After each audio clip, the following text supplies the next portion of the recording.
அப்போ எல்லா புதிய மாற்றங்களையும் உள்வாங்கக்கூடிய ஒரு இடத்துல அவர் இருந்திருக்கிறாரு. எந்த கலைஞர்கள் யார் படம் இருக்காங்க அவங்கள பாராட்டுறதுல மனம் திறந்து அவங்க உச்சி முகர்ந்து பாராட்டுறதுல இவருக்கு நிகரான ஒரு ஞான தகப்பன் வந்து எதுவுமே கிடையாது.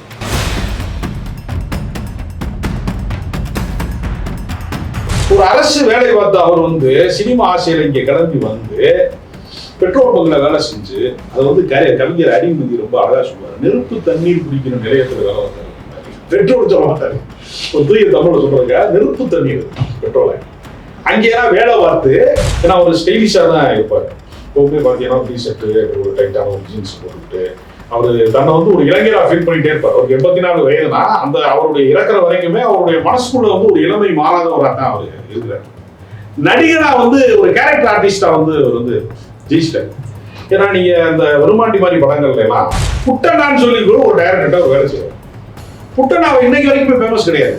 புட்டனா வந்து அவார்டு போட டைரக்டர், ஒரு தேர்ந்த ஒரு சிலருக்கு தான் அவரை தெரியும், எல்லாருக்குமே தெரியாது. புட்டநாட்டை வேலை செஞ்சு அப்ப வைரமுத்து வந்து இளையராஜா நிராகரித்த காலத்துல 2 பேருக்கு ஒரு முரண்பாடு வந்த காலத்துல வைரமுத்தை காப்பாற்ற அவர் எடுத்துக்கிட்ட முயற்சி இருக்கிறார். வைரமுத்துக்காகவே இளையராஜா எத்தனையோ விஷயம் பண்றார். அப்படித்தான் இந்த வேதம்புரியில எல்லாம்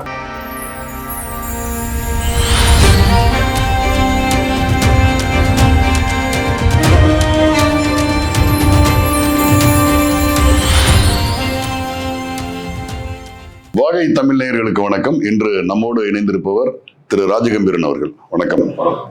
இயக்குனர் இமயம் பாரதிராஜா அவர்கள் இன்று நம்மை விட்டு பிரிந்து விட்டார். தமிழ் திரையுலகம் என்பது இயக்குனர் பாரதிராஜா அவர்களுக்கு முன் பின் என்று 2ஆக பிரிக்கலாம். நிச்சயமாக அவருடைய இழப்பு வந்து இந்திய சினிமாவுக்கே பெரும் இழப்பு என்று சொல்லலாம். பாரதிராஜா அவர்கள் தமிழ் திரையுலகிற்கு வந்ததுக்கு பின்னாடி தமிழ் திரையுலகத்தின் சினிமாவின் பாணியே டோட்டலா மாறிடுச்சுன்னு சொல்லுவாங்க.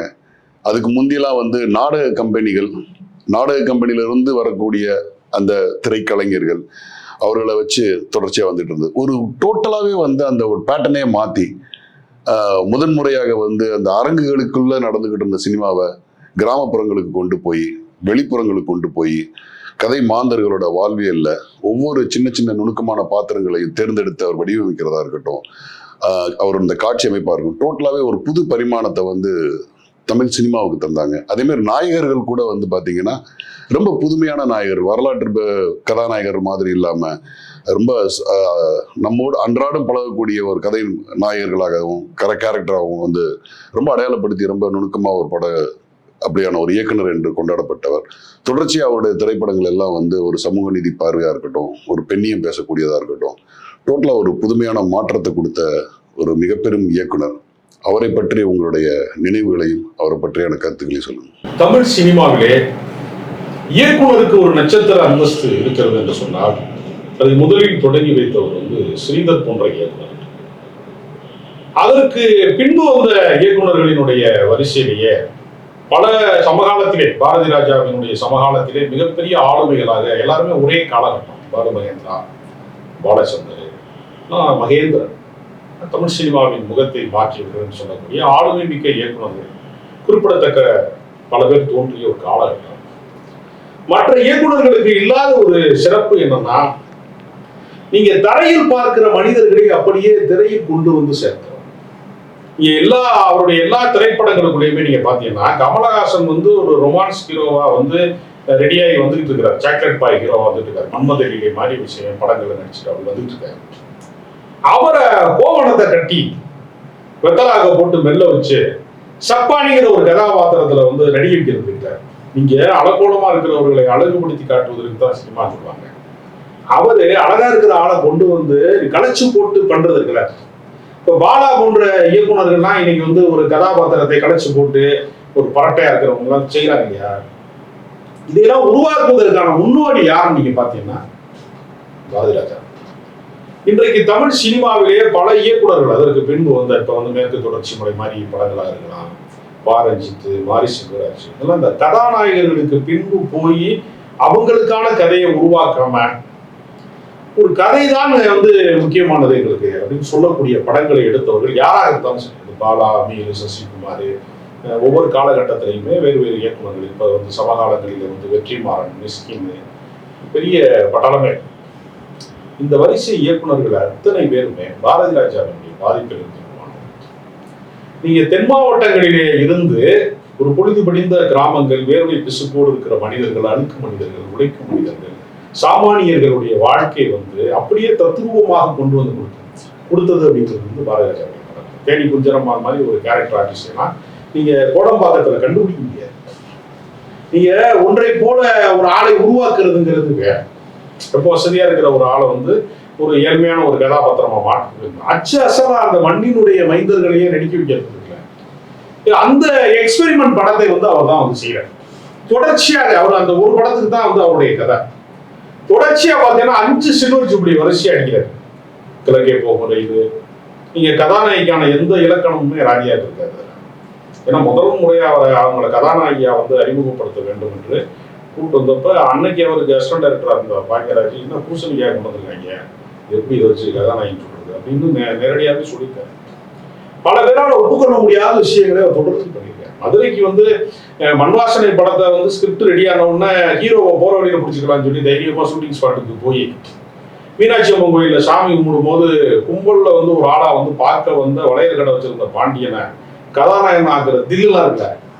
இன்னைக்கெல்லாம் வந்து கோடீஸ்வரன் வீட்டு பிள்ளையில, பணக்கார வீட்டு பிள்ளையில ப்ரொடியூசர் மைங்க தான் இன்னைக்கு ஹீரோவா ஆக முடியும். ஆனால் அவர் வந்து ஒரு வளையல் கடை பாண்டியனை வந்து ஹீரோவா ஆக்குனது மட்டும் இல்லாது பயங்கர சூப்பர் டூப்பர் ஹிட் படம். அது மாதிரி பல திரைப்படங்களை வந்து அவர் வந்து எல்லாமே எக்ஸ்பெரிமெண்ட் பண்ணாங்க. அவருடைய அந்த புதுமை பெண் அப்படிங்கிற திரைப்படம் வந்து அதான் அவருடைய முதல் ஸ்கிரிப்ட் இருக்கு. ஜெயலலிதா போய் சொல்லியிருக்காரு அன்றைய காலகட்டத்தில். அவருக்கு 70s இறுதி பகுதியில் வந்து அவங்க வந்து சினிமாவில் வந்து ஒரு சின்ன ஒரு அலை ஓய்ந்த நேரத்தில் அவர் கதை சொல்லி ஓகே விட்டார். யாரோ ஒரு சின்ன பையன் அவங்க டைரக்ஷன் தெரியாதான், நீ அதெல்லாம் கமிட் ஆகாதீங்க அப்படின்னு அவங்களுக்கு வெல்விஷர்ஸ் வந்து அறிவுறுத்தின பேரில் பாரதி ராஜா படம் மிஸ் ஆயிடுச்சு. இந்த படத்தில் அவங்க நடிக்கிறாங்க. அப்போ பல சோதனைகளை கடந்து அவர் அந்த இடத்தை அடைஞ்சிருக்கிறாரு. நீங்க வந்து சுயசாதி மறுப்புன்னு ஒண்ணு இருக்குல்ல, அவருடைய எல்லா திரைப்படங்களுமே நீங்க பாத்தீங்கன்னா அடிப்படையில வந்து சாதி ரீதியான விஷயங்களை வந்து அவர் வந்து ஒரு உள்ளீடா வச்சிருப்பாரு. ஓப்பனா வந்து வைக்க மாட்டாரு, படத்துக்குள்ள அது உள்ளீடா இருப்பார். இப்போ நீங்க வந்து அந்த எனக்கு ஒரு உண்மை தெரிஞ்சாகணும் அப்படின்னு சொல்ற கேரக்டர்லாம் வந்து முதல் மரியாதையில் வர கேரக்டர்லாம் பார்த்தீங்கன்னா ஒரு அருந்ததிய பெண் அப்படிங்கிறதுதான். அது மாதிரி நிறைய விஷயங்கள்ல நீங்க பாத்தீங்கன்னா யாருன்னு முகம் வந்து நீங்க உங்களுக்கு வந்து இவர் ஒரு பர்டிகுலர் ஹீரோ அப்படிங்கிற அடையாளத்துல. இப்போ இன்னும் சொல்ல போனா அவர் திரைப்படங்கள்ல நடிச்ச ஒரு துணை கதாபாத்திரமா நடிச்ச ரஜினிகாந்த் பின்னாடி சூப்பர் ஸ்டார் ஆகு. ஆனா சூப்பர் ஸ்டாருக்கான கதை அப்படின்னு ஒரு இடம் இருக்கு, அதை நோக்கி அவர் நகர்ல. இப்ப நீங்க வந்து ஒரு 60-70 படங்களுக்கு மேல இயக்கிய எஸ்பி முத்துராமன் போன்றவர்கள்லாம் கமலஹாசன் ரஜினிகாந்தை வச்சு மாறி மாறி படங்கள் வந்து கமர்ஷியல் படங்கள், சகலகலா மாதிரி படங்கள், முரட்டுக்கால் மாதிரி படங்கள், அப்படி அந்த வரிசையிலே போயிட்டே இருந்தாங்க.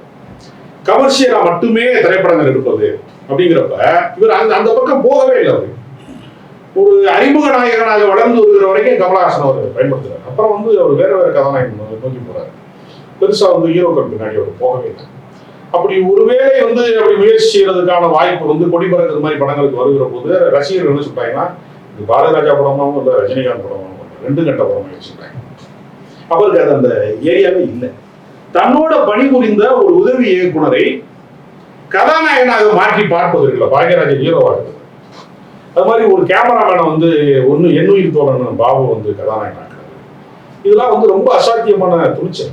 இன்னைக்கெல்லாம் அப்படி வந்து இன்னைக்கு வந்து விஜய் சேதுபதி மாதிரி ஒரு நடிகர்கள்லாம் இன்னைக்கு உருவாக்குறாங்கன்னா அது பாரதி ராஜா போட்டு இருந்த அந்த பாதை தான். அப்படி ஒரு ஏரியாவே இல்லைன்னு வச்சுக்கோங்களேன். இப்படி இருக்கிறவர்கள் மூலம் நடிப்பதற்கான தன்னம்பிக்கைக்குள்ளே ஆப்பியது. யார் வேண்டுமானாலும் நடிக்கலாம், நடிப்பதற்கு என்று தனியா வந்து ஒரு இலக்கணமே கிடையாது அப்படிங்கிற ஒரு விஷயத்தை வந்து சாதிச்சு காட்டினார். அவருடைய படங்கள்லயே நீங்க பாத்தீங்கன்னா அந்திபந்தாரை, கருத்தம்மா, கிழக்கு சீமைகள் மாதிரியான படங்கள், இன்னும் சரியா சொல்ல போனா வந்து வேதம் புரியுது மாதிரியான படங்கள், சுயசாதி விமர்சனம், தேவங்கிறது நீ படிச்சு வாங்கணும் பட்டமா தெரியுது, கண்ணத்துல அறவுழுகிறது மாதிரி ஷார்ட் எடுக்கிறதெல்லாம் இருக்குல்ல, அதெல்லாம் வந்து அவர் துணிச்சல் அட்டன் பண்ணார். அன்னைக்கு வந்து ஒரு குறிப்பிட்ட உயர் சாதியை குறித்து வந்து தவறாக சித்தரிக்கிற படம்னு சென்சார் போர்டுல முடக்கப்பட்டு இந்த படம் ரிலீஸே ஆகாதுங்கிற இடத்தை நோக்கி போச்சு. எம்ஜிஆர் போன்றவர்கள் வந்து அதுக்கு வந்து அவரு தன்னுடைய இதை எஃபர்ட்டை போட்டு இந்த படத்தை ரிலீஸ் பண்ணிட்டாரு. அந்த காலகட்டத்தில் பல இடங்கள்ல வந்து நீங்க வந்து அலைகள் விடுதலை மாதிரி ஒரு படத்தை வந்து எடுத்து பூணூலை அத்து போடுறது மாதிரி ஒரு கிளைமாக்ஸ், சிலுவை அத்து போட்டு மத அடையாளங்களை துறப்பதுங்கிற மதமற்ற ஒரு சமூகம் வந்து மலர்வதற்கான ஒரு கிளைமாக்ஸை உருவாக்குறது, இது மாதிரி எக்ஸ்பெரிமெண்டான பல புதுமையான விஷயங்களை தன்னுடைய திரைப்படங்கள்ல தொடர்ச்சியாக வந்து அவர் காட்சிப்படுத்திட்டே இருக்கிறார். நீங்க வந்து கருத்தம்மா படத்திலேயே ரொம்ப முக்கியமான விஷயம் என்னன்னா, அந்த உசிலம்பட்டி பகுதியில பெண் குழந்தைகளை வந்து கொலை செய்யக்கூடிய கூட்டம் யாருன்னா அவருடைய சொந்த சாதிக்காரங்க தான். சரியா சொன்னா அவங்க சொந்தக்காரங்க தான் எல்லாருமே. அதை அது வந்து தவறானதுன்னு விமர்சிக்கிற இடம் இருக்குல்ல, ஒரு கலைஞருடைய பொறுப்புணர்ச்சியில இருந்து அதை வந்து அதை அணுகிறது இருக்குல்ல, அதெல்லாம் ரொம்ப அது மாதிரி ஓப்பன் மைண்டா இருக்கிறது இருக்குல்ல. ரஜினிகாந்த் வந்து சொல்லியிருக்காரு, ஒன்னே தான் எனக்கு பிடிக்கும், நடிப்பது பிடிக்காது அப்படின்னு சொல்றது, மனசுல பட்டதெல்லாம் சொல்றது, அது மாதிரியான விஷயம். அவர் மீதான விமர்சனங்களையே ஒரு திரைப்படங்கள்ல முன்வைப்பது, மாற்று கருத்தை வந்து ஏற்பது, எல்லாத்தையும் பெரிய அதிசயமான விஷயம். அடுத்த ஜெனரேஷன் அங்கீகரிச்சு, ஏன்னா அவரு மிகப்பெரிய உயரத்துல இருக்கும்போது தான் மணிரத்னத்தினுடைய நாயகன் மாதிரியான படங்கள் உங்களை தாண்டி ஒருத்தன் போயிட்டான். அதை எப்படி சொல்லிருக்காங்க என்ன சினிமாவில், நீங்க தான் நான் ஓடிக்கிட்டு இருந்த நம்பர் 1 குதிரை, உங்களை தாண்டி ஒரு குதிரை போயிடுச்சு அப்படின்னு சொல்றப்ப அதை ரசிக்கிற மனநிலை, அதை ஏற்கிற மனநிலை. நீங்க வந்து பருத்தி படத்தை பார்த்துட்டு அவங்க ஃபேமிலியிலேயே நீங்க இந்த மாதிரி ஒரு படமாக இருக்கீங்களா, எவ்வளவு அக்சஸாக இருக்கு, உண்மையா இருக்கு. நீங்க காட்டின கிராமம்லாம் வந்து ரொம்ப அழகிய மலர்களான கிராமமாக கிடைக்கீங்க அப்படின்னா விமர்சனங்களை வந்து அவங்க ஃபேமிலிக்குள்ளே டிஸ்கஸ் பண்ணும்போது, ஓ என்னைய அவன் ஜெயிச்சிட்டாங்க அவன் அப்படி சொல்லி நான் அடுத்த தயாராகிறேன் பாரு அப்படி சொல்றேன். அது சக கலைஞர்களை அடுத்த தலைமுறை மகன் வயது இருக்கிறவங்க, பேரன் வயது இருக்கிறவங்களோட பயணிக்கிறது, தனுசு மாதிரி ஆட்களோட பயணிக்கிறது, அடுத்த ஜெனரேஷன் டைரக்டரோட வெற்றிமாறனோட பயணிக்கிறது, அதுலாம் அவர் வந்து தன்னை அப்டேட்டா வச்சுக்கிட்டே இருக்காரு. கடைசி வரையா தாய் கிழவியை பத்தி ஒரு விமர்சனத்தை நீ பயங்கரமா நடிச்சிருக்க, உனக்கு நேஷனல் அவார்டு கிடைக்கும் ராஜியாட்ட சொல்ற வரைக்கும் அவர் இன்னும் வந்து அந்த அந்த அவருடைய உடல்நிலை வந்து சரியா இல்லாத போதும் கூட அவர் தன்னை வந்து சினிமாவின் காதலனாக, சினிமாவின் மாணவனாக தன்னை தொடர்ந்து தக்க வச்சுக்கிட்டே இருக்கிறார். அது அவருடைய பெரிய மாபெரும் சிறப்பு. இன்னொரு கேள்வி, தேனி மாவட்டம் வந்து ஒரு 3 பெரும் ஆளுமைகளை சினிமாவுக்கு தந்தது. ஒன்று வந்து கவிப்பேரரசர் வைரமுத்து, இயக்குனர் பாரதி ராஜா, இளையராஜா அவர்கள், இசைஞானி இளையராஜா. தமிழ் சினிமாவின் பொற்காலம்னு சொல்லக்கூடிய அந்த காலகட்டத்தில் இந்த 3 பேரும் சேர்ந்து இளையராஜா, பாரதி ராஜா அவர்கள், வைரமுத்து அவர்கள் சேர்ந்து அந்த திரைப்படங்கள் வந்து மிகப்பெரிய ஹிட் ஆனது. அது ஸோ அதை பற்றியான சில, அதாவது அவர் வந்து அந்த காலத்துல பெரிய படிப்பு எஸ்எஸ்எல்சி தான். 4 எழுத்து படிச்சவங்கிறாங்கல்ல, ஒரு 4 எழுத்து படிச்சவன் இருந்தா நல்லா இருக்கும்ன்றாங்க. அந்த 4 எழுத்து எஸ்எஸ்எல்சி தான். இங்க பிஏஎம்ஏலாம் 2 எழுத்து தான், இங்க ஐஏஎஸ் கூட 3 எழுத்து தான், எஸ்எஸ்எல்சி 4 எழுத்து. அந்த காலத்துல அவர் படிச்சுட்டு ஹெல்த் இன்ஸ்பெக்டரா வந்து மலேரியாலாம் வந்திருக்கா, யார் எங்கெங்க இருக்கு அப்படிங்கிறத ஒழிப்பதற்கான சுகாதார ஆய்வாளரை அவர் வந்து டிராவல் போட்டார். அப்படித்தான் பண்ணையபுரத்துக்குள்ள போகும்போது தான் இளையராஜாவோட பழக்கம் வந்திருக்கு. அவருடைய அந்த வாழ்க்கை எங்கிருந்து தொடங்குது அப்படின்னு பாத்தீங்கன்னா, சங்கரையாவோட அண்ணன் மகனா இருக்கக்கூடிய அந்த அன்னைக்கிரி ஆர் செல்வராஜ் கதாசிரியர், அவங்களுடைய நட்புலதான் கம்யூனிச மேடைகள்ல வந்து இவங்க எல்லாம் பாடுவதற்கு, இவங்க நாடகம் போடுவதற்கு அந்த வாய்ப்புலாம் அவங்களுக்கு அங்கிருந்து கிடைக்குது. ஒரு அரசு வேலை பார்த்து அவர் வந்து சினிமா ஆசையில இங்க கிளம்பி வந்து பெட்ரோல் பங்க்ல வேலை செஞ்சு, அதை வந்து கவிஞர் அடிமதி ரொம்ப அழகா சொல்லுவாரு, நெருப்பு தண்ணீர் பிடிக்கிற நிலையத்துல வேலை பார்த்தாரு. பெட்ரோல் சொல்ல மாட்டாரு, ஒரு தூய தமிழ்ல சொல்றதுங்க, நெருப்பு தண்ணீர் பெட்ரோலை அங்கேயெல்லாம் வேலை பார்த்து புட்டனான்னு சொல்லி கூட ஒரு டைரக்டர்கிட்ட வேலை செய்வார். புட்டனா இன்னைக்கு வரைக்கும் ஃபேமஸ் கிடையாது. புட்டனா வந்து அவார்டு போட டைரக்டர், ஒரு தேர்ந்த ஒரு சிலருக்கு தான் அவரை தெரியும், எல்லாருக்குமே தெரியாது. புட்டநாட்டை வேலை செஞ்சு அது மூலமா கிடைத்த பயிற்சியில், அதனாலதான் அவர் வாழ்நாள் முழுக்க ஹீரோயிச படங்கள் உள்ள மாட்டாம இருந்தது. அந்த இடத்துல இருந்து ஒரு சினிமா வாழ்க்கை அவருடைய ஆசை நடிக்கணுங்கிறதான். முகத்தினா நீ கண்ணாடியில பார்த்திருக்கியாங்கிற மாதிரி விமர்சனங்களை அவர் எதிர்கொள்ள முடியாம ஒரு கட்டத்துக்கு மேல ரெஸ்டாரண்ட் டைரக்டர் ஆயிட்டார். ஆனால் அந்த நடிக்கணுங்கிற ஆதங்கம் அவருக்குள்ள இருந்துகிட்டே இருந்தனாலே கண்டுபிடிக்கிற மாதிரி படங்கள்லாம் அவர் ட்ரை பண்றாரு. ஆனா அந்த படம்லாம் ஒரு பெரிய அட்டர் பிளாப் ஆகி நிராகரிக்கப்பட்டதுக்கு பின்பு சினிமாவில் தொடர்ந்து எக்ஸ்பெரிமெண்ட் பண்ண முடியாது. அதற்கு பின்னால் அவர் என்ன செய்யறாருன்னா, அவருடைய கனவு எப்போ நிறைவேறுதுன்னா, அடுத்த தலைமுறை இயக்குநர்கள் அவர் நடிகர்களாக அங்கீகரிக்கிறாங்க. நீங்க பாரதி ராஜாவுடைய ஆயுத எழுத்து மாதிரி படங்கள், மறைந்த இயக்குனர் தாமிராவுடைய ரெட்டச்சுலி மாதிரி படங்கள், அதுக்கடுத்து பாண்டி நாடு, திருச்சிற்றம்பலம், ஒரு 20 படங்களுக்கு மேலே நடிச்சிருக்காங்க. ஏறத்தாழ அவருடைய மகன் மறைவு வரைக்குமே அவர் நிறைய படங்கள்ல நடிச்சார். ரொம்ப ரொம்ப இன்ட்ரெஸ்டா வந்து நீங்க ஷூட்டிங் போறோம்னா, ஏன்னா அவர் ஸ்டைலிஷா தான் இருப்பார். எப்பவுமே பார்த்தீங்கன்னா டிஷர்ட்டு, ஒரு டைட்டான ஒரு ஜீன்ஸ் போட்டுக்கிட்டு அவர் தன்னை வந்து ஒரு இளைஞராக ஃபீல் பண்ணிட்டே இருப்பார். அவருக்கு 84 வயதுனா அந்த அவருடைய இறக்குற வரைக்குமே அவருடைய மனசுக்குள்ள வந்து ஒரு இளமை மாறாதவராக தான் அவர் இருக்கிறார்.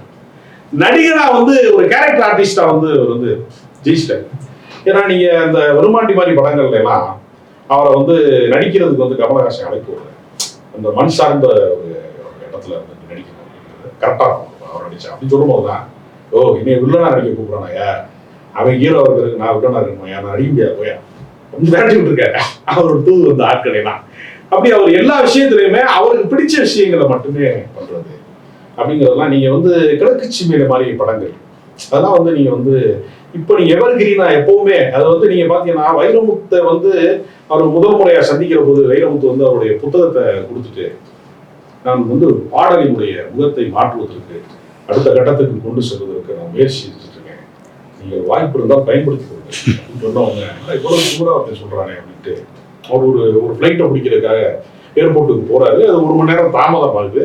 அந்த இடைவெளியில அந்த காலகட்டத்தில் வேற என்டர்டைன்மெண்ட் கிடையாது, செல்போன்லாம் இல்லை. அப்போ அந்த புத்தகத்தை படிக்க ஆரம்பிக்கும் போது தான் ஆஹா நம்ம ஊர் வாசனை இருக்கிறதுல அப்படின்னு சொல்லி அப்புறம் அழைத்து இந்த பொன்மாலை பொழுதுங்கிற முதல் பாடலை அவர் எழுத வைக்கிறார். அந்த படத்துல இருந்து அவர் மறைகிற வரைக்குமே எந்த படத்திற்குமே வைரமுத்து சம்பளம் வாங்கல, ஒரு குருதட்சணையாக எந்த படத்துலையுமே வாங்கல. அப்ப வைரமுத்துவை வந்து இளையராஜா நிராகரித்த காலத்துல 2 பேருக்கு ஒரு முரண்பாடு வந்த காலத்துல வைரமுத்தை காப்பாற்ற அவர் எடுத்துக்கிட்ட முயற்சி இருக்கிறார். வைரமுத்துக்காகவே இளையராஜா முயற்சிட்டார். எத்தனையோ இசையமைப்பாளர் அப்படித்தான் இந்த வேதம்புதிலாம் புதிய இசையமைப்பாளர்கள்லாம் உருவாங்க. அப்படி எத்தனையோ விஷயங்கள் முயற்சி பண்ணி பார்த்து எல்லா ரவுண்டும் சுற்றி இளையராஜாவை பூர்த்தி செய்ய முடியாத ஒரு கட்டத்துல கடைசியில் கிழக்கு சீமையிலேருக்கு வந்து ரகுமானை வந்து ஒரு பரிந்துரை செய்கிறார். ஓ சரியா வராதியா, இந்தியா என் படத்துக்கு மாடர்னான மியூசிக் பண்றாங்க, எல்லாம் வரமாட்டாங்க அப்படின்னு சொல்லும்போது ஒரு தடவை கேட்டு பாருங்க, அப்ப வேணாம்னா நிராகரிச்சுக்கோங்க அப்படின்னு சொல்லும் போது அந்த மானூத்து மந்தையில கேட்டு ஆள் மிரண்டாங்க. அப்போ எல்லா புதிய மாற்றங்களையும் உருவாங்கக்கூடிய ஒரு இடத்துல அவர் இருந்திருக்கிறாரு. எந்த கலைஞர்கள் யார் படம் எடுத்தாலும் அவங்கள பாராட்டுறதுல மனம் திறந்து அவங்க உச்சி முகர்ந்து பாராட்டுறதுல இவருக்கு நிகரான ஒரு ஞான தகப்பன் வந்து எவருமே கிடையாது. அது வந்து ஒரு பெரிய அரிசி. இன்னைக்கு வந்து ஒருத்தன் பாராட்டினா வளர்ந்து வாழணும்னு அச்சப்படுற காலத்தை நம்ம வாழ்ந்துட்டு இருக்கோம். அவர் எல்லா படங்களும் புதுச்சட்டை மரம் படத்தை அவர் பாராட்டினார். ஆன்டி இந்தியனை போய் ஓ ஏன் மிரட்டிட்டியா இங்கே அப்படின்னு சொன்னது. அது மாதிரி டூலெட் செடியனுடைய படத்தினா ரொம்ப பெரிய அளவில் பாராட்டினது, மேற்கு தொடர்ச்சி மலை மாதிரி படங்களை பாராட்டினது. அப்புறம் எல்லா காலத்திலையுமே அரசியல் ரீதியாக இடதுசாரி இயக்கங்கள், தாமியசாக்க மாதிரி அமைப்புகள் வந்து தமிழ் ஈழ அரசியல் சார்ந்த களங்கள் எல்லாவற்றிலையுமே திராவிடர் கழகம் சார்ந்த நிகழ்ச்சிகள் எல்லாவற்றிலையுமே அவருடைய அரசியல் பார்வை என்பது எப்பொழுதுமே ஒரு இடதுசாரி தன்மை, திராவிட இயக்க சார்பு, பெரியார் கருத்துக்களை வந்து அது அந்த சார்பு நிலையை அவர் ஒழித்து வைத்துக் கொள்ள வெளிப்படையா. சில பேர் என்ன பண்ணுவாங்கன்னா கமர்ஷியலா நமக்கு ஏதாவது நம்ம காணாம போயிடுவோமோ, நம்ம அடையாளம் தெரிஞ்சிச்சுன்னா நம்மளை வந்து நிராகரிச்சுவாங்களோ, அந்த இடத்தை நோக்கி அவர் போனதே இல்லை. அவர் ஈழ இறுதி யுத்தம் நடந்த போது, முள்ளிவாய்க்கால் இறுதி யுத்தம் நடந்த போதெல்லாம் நான் நேஷனல் அவார்டை திரும்ப கொடுக்குறேன்டா, அவார்டு எனக்கு கோபமா வந்து பேசுறேன், நான் திரும்ப கொடுக்குறேன், எனக்கு இந்த அவார்டு தேவையில்லை அப்படின்னு சொல்ற ஒரு அந்த கோபம் வந்து அவருக்கு எப்பவுமே இருந்துச்சு. களத்தில் கடைசி வரைக்கும் நின்றார். தன்னிடம் வந்து பணியாற்றிய சீமான் போன்றவர்களை கூட அவர்கள் தலைவரானதை ரசிக்கிற அவங்களுடைய நிகழ்ச்சிக்கு போய் வாழ்த்தி பேசக்கூடிய மனநிலை அவருக்கு இருந்தது. அவரிடமிருந்து ஒரு பெரிய பட்டாளமே உருவானாங்க. பாக்கியராஜ், கே ரங்கராஜ், வரிசையா ஒரு பெரிய மணிவண்ணன், மனோபாலா வந்து ஒரு பெரிய நீண்ட வரிசை இருக்கிறார். இந்த மாதிரி கதாநாயகன் நீங்க வந்து அவர் உருவாக்கின கதாநாயகன் தான் நவரச நாயகன் கார்த்திக்லாம், நெப்போலியன் போன்றவர்கள்.